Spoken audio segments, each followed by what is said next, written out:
Pack, move, and unpack your furniture with extra care with our reliable, affordable services. Introducing 3 movers. Cheap movers. Rosedale local and long-distance movers near me. When you are selecting a mover for your long-distance move to or from Rosedale, Maryland, make sure that you understand how the estimates and moving insurance work. These key parts of the moving agreement can cause conflict if not well explained, so don't hesitate to ask questions of the movers you are considering.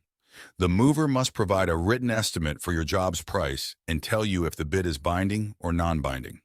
If it is binding, the mover can't charge a higher fee for the work unless you add items to the shipment or ask for more services, like packing, for example.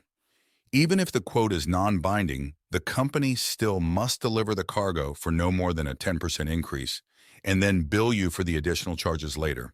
The estimate will include a choice between 2 levels of insurance protection for your shipment.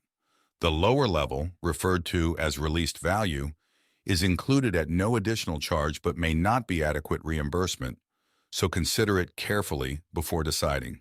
In addition to local and long-distance moving, our Rosedale moving business offers extra services from which to choose, which includes commercial moving, international moving, furniture moving, residential moving, military moving, as well as packing and carrying. So what are you waiting for? Request a free quote using our online request form